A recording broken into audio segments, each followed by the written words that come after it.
नमस्कार दोस्तों, आज हम बात करेंगे दुनिया के सबसे मशहूर एवं लोकप्रिय आदमी की, जिसके विचार ने पूरी दुनिया को हिला कर रख दिया था। जी हाँ, हम बात कर रहे हैं ओशो यानी भगवान रजनीश की, जिनकी अनुयायी भारत से लेकर अमेरिका तक करोड़ों में थे। आखिर उनके साथ ऐसा क्या हुआ था कि उनको अमेरिका की जेल देखनी पड़ गई थी। तो आइए आज हम इस वीडियो में रोमांचक कहानी के साथ जानेंगे आखिर ओशो को जेल क्यों हुई। सबसे पहले हम जानते हैं कि ओशो ने आखिर अमेरिका में सफर कब किया था। तो साल था 1981 में ओशो अपनी सेहत और बड़े मिशन के लिए अमेरिका पहुंचे। ओरेगन राज्य में उन्होंने अपने अनुयायियों के साथ 64,000 एकड़ जमीन खरीदी और वहां एक पूरा शहर बना दिया, जिसका नाम था रजनीशपुरम। जरा इस वीडियो को देखिए। ये वीडियो है अमेरिका के ओरेगन सिटी की, जहां पर आप देख सकते हो कि इतनी बड़ी तादाद में जो संख्या है, आज से लगभग 30-40 साल पहले ऐसा भव्य, ऐसा दिव्य, क्या ही कहा जाए ओशो के बारे में। सच में वो भगवान थे।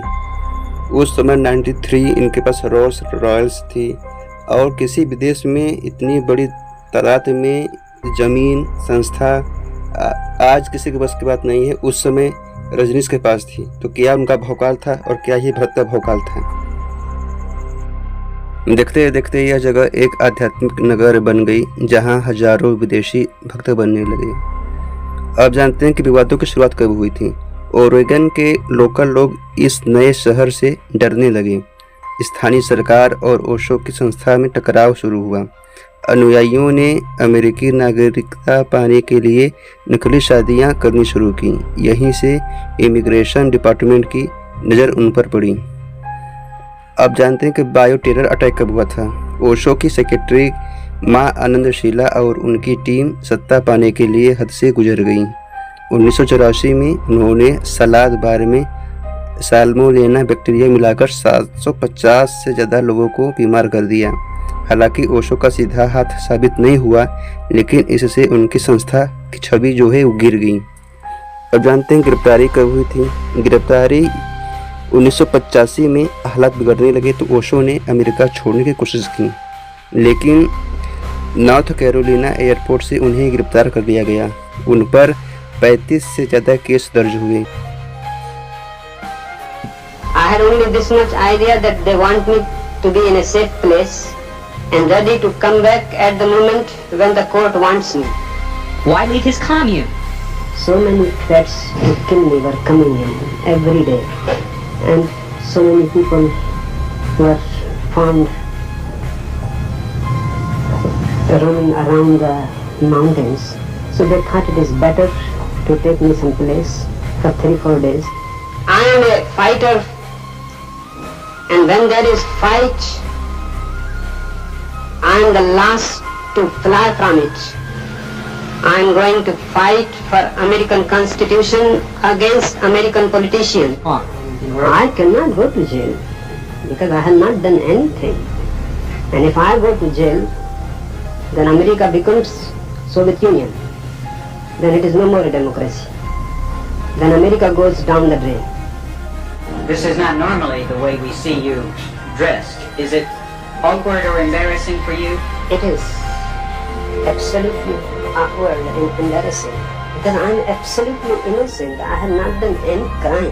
I will first fight and finish the case because I still see that the American Constitution is one of the most valuable constitution in the world, and it will support me and my community. So I am certain that immigration fraud, tax चोरी, अवैध हथियार आदि। लंबी सुनवाई से बचने के लिए उन्होंने प्ली बार्गेन किया और 10 दिन की जेल प्लस $4 लाख जुर्माना भरा। इसके बाद उन्होंने अमेरिका से निकलकर भारत भेज दिया गया। जब भारत बताएं। मिलते हैं नेक्स्ट वीडियो में, तब तक के लिए जय हिंद। अमेरिका की जेलों में मुझे बहुत सारे अनुभव हुए जो शायद जेल के बाहर नहीं भी होते, क्योंकि करीब करीब 5 जेलों में मुझे रखा गया बिना कारण, बिना किसी जुर्म के। लेकिन शायद मैं गलत हूं। मैं जिसे जुर्म नहीं समझता हूं वो उसे जुर्म समझते हैं। सोचना जुर्म है, शांत होना जुर्म है, मौन जुर्म है, ध्यान जुर्म है, सत्य शायद इस दुनिया में सबसे बड़ा पाप है। वो उसकी ही मुझे सजा दे रहे थे, लेकिन उनकी तकलीफ ये थी जो कि हर जेलर ने मुझे अपने जेल से छोड़ते वक्त कही कि हजारों कैदी हमारे जेल से गुजरे हैं, लेकिन एक बात जिसने हमें सुनने नहीं दिया वो ये कि हम तुम्हें सता रहे हैं और तुम मजा ले रहे हो। मैंने उनसे कहा कि तुम्हारी समझ के बाहर है, क्योंकि तुम जिसे सता रहे हो वो मैं नहीं हूं, और जो मजा ले रहा है वो मैं हूं। मैं देख रहा हूं नाटक को जो मेरे चारों तरफ चल रहा है, और जब जेल के बाहर पत्रकार मुझसे पूछते कि आप कैसे, तो मैं उनसे कहता कि ठीक वैसा जैसा हमेशा से था। तो अमेरिकी पत्रकार की समझ के बाहर था।